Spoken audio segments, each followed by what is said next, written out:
안녕하세요. 그것을 알려주마 연세 윤 피부과 윤미라 원장입니다. 최근 장이 단순히 소화시키고 흡수하는 기관이 아니라 우리 몸에서 면역력을 담당하고 있는 아주 중요한 면역기관이라는 것이 대두가 되면서 장내 환경을 이루는 음식의 중요성에 대해서 다시 한번 강조하는 주장들이 많이 나오고 있습니다. 사실 문제가 되는 것은 현대인의 식습관이 너무 급격하게 변했다는 거예요. 사실 인류는 여러 수만 년 동안 거친 음식을 먹고 살아왔거든요. 그런데 최근에 어떤 정제된 음식, 정제된 탄수화물, 예를 들어서 정제된 쌀이나 정제된 밀가루로 만든 음식을 많이 먹다 보니 당의 섭취가 아주 많이 증가를 했습니다. 그런데 우리 몸의 장 속에는 여러 가지 미생물들, 각종 세균, 곰팡이 이런 것들이 아주 많이 있는데요.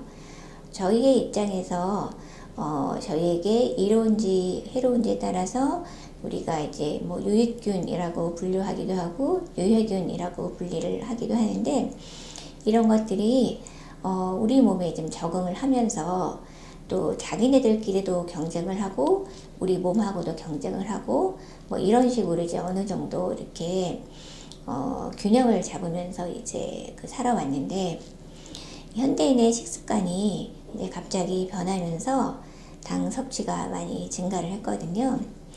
이렇게 당 섭취가 증가하게 되면 어떤 균한테 이롭냐면, 우리 장 속에는 또 캔디다라는 곰팡이가 있습니다. 이 곰팡이는 장 속에도 있고 또 여성의 질 속에도 있는데요. 조금 증식을 하게 되면 구내염 같은 아구창이라든지 캔디다성 질염 같은 것을 유발하기도 합니다. 그런데 이 당 섭취가 증가하게 되면 이런 캔디다가 아주 좋아하는 환경이 되거든요. 그래서 캔디다가 많이 증가를 하게 되면, 사실 캔디다는 유익균이 아니기 때문에 증가해서 좋을 것은 없거든요. 그래서 여러 가지 조금 원인이 뚜렷하지 않은 만성 질환, 예를 들어서 두통이라든지 어떤 그런 설명하기 힘든 피로감, 이런 것들, 애매한 피부병, 이런 것들이 이 캔디다가 증가하는 데서 오지 않을까 하는 주장들이 있고, 그래서 어떤 당 섭취를 제한하는 식사를 해야 된다라고 주장하는 그런 사람들이 있습니다. 그런데 이 당 섭취를 좀 제한하자 하는 시기에는 저탄고지라는 어떤 식이요법도 있어요. 캔디다를 좀 줄이자 하는 시기는 익숙하지 않으시지만 저탄고지라는 시기는 익숙하시죠. 우리가 비만한 사람들은 살을 빼고자 할 때 사실 금기시 되었던 지방을 마음껏 먹고 오히려 살이 빠진다고 하는 그런 이제 주장이 나오면서 상당히 사람들한테 큰 반향을 일으켰던 것이 저탄고지 식이법인데요. 말 그대로 탄수화물 좀 줄이고 지방을 좀 늘리는 그런 식사법입니다.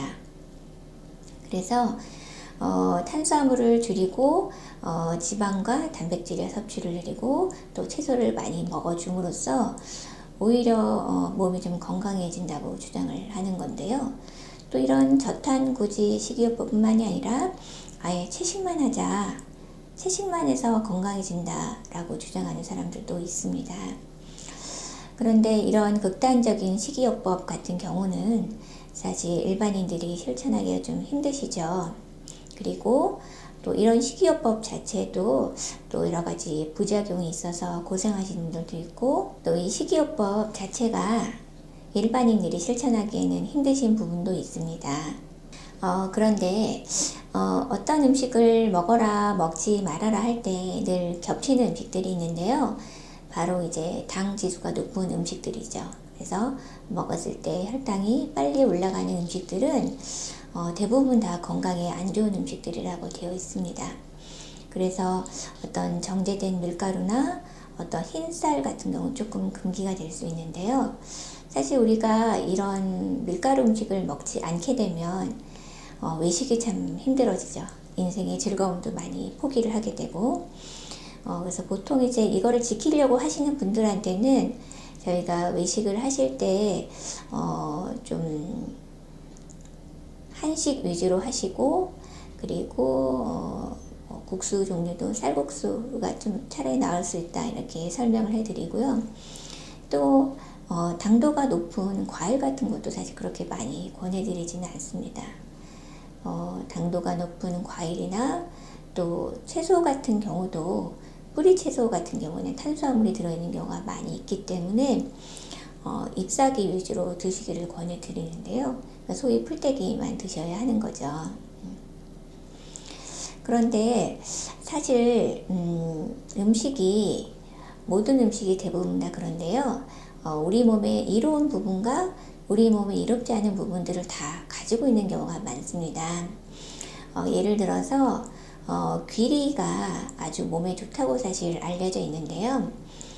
세계 슈퍼푸드, 몇 대 슈퍼푸드에 선정됐다, 뭐 이런 얘기도 있고, 또 귀리가 그래서 비만하신 분들, 고혈압이신 분들, 성인병도 없애주고, 여러 가지, 이롭기 때문에 귀리를 이제 많이 먹어라 하는 주장도 있지만, 또 한쪽에서는 귀리가 글루텐 함량이 높기 때문에 귀리는 피해야 되는 음식이라고 하는 주장도 있습니다.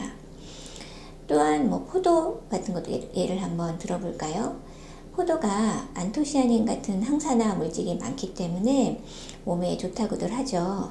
그래서 뭐 포도주도 몸에 좋다고 하는데 사실 포도는 당도가 높기 때문에 많이 먹으면 또 당이 올라가거든요.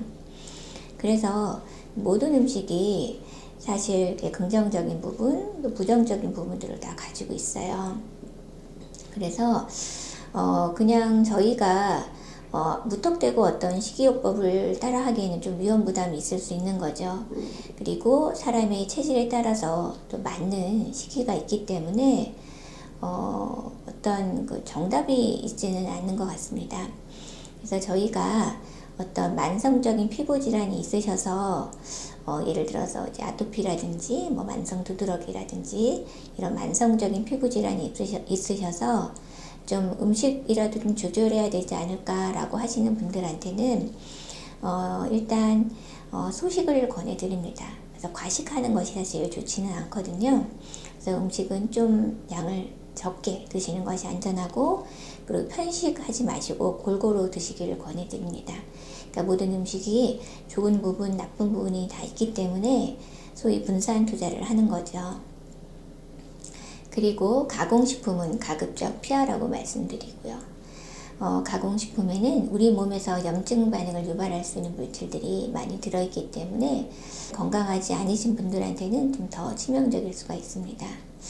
우리가 결핍의 시대에서 어떤 풍요와 또 미각의 즐거움을 추구하는 시대로 변했기 때문에 우리가 먹는 것을 뭐 제한하는 것이 더 힘든 상황이 됐어요. 옛날에는 뭐 조금 배를 채우는 것이 목적이었다면 아무래도 좀 더 맛있는 음식, 뭐 나를 좀 만족시켜 줄 수 있는 음식들을 찾으시게 되잖아요. 하지만 너무 미각의 즐거움만 추구하지 마시고 건강한 식습관을 기르셔서 건강한 몸을 만드시기를 바랍니다. 그럼 다음 시간에 다시 만나요.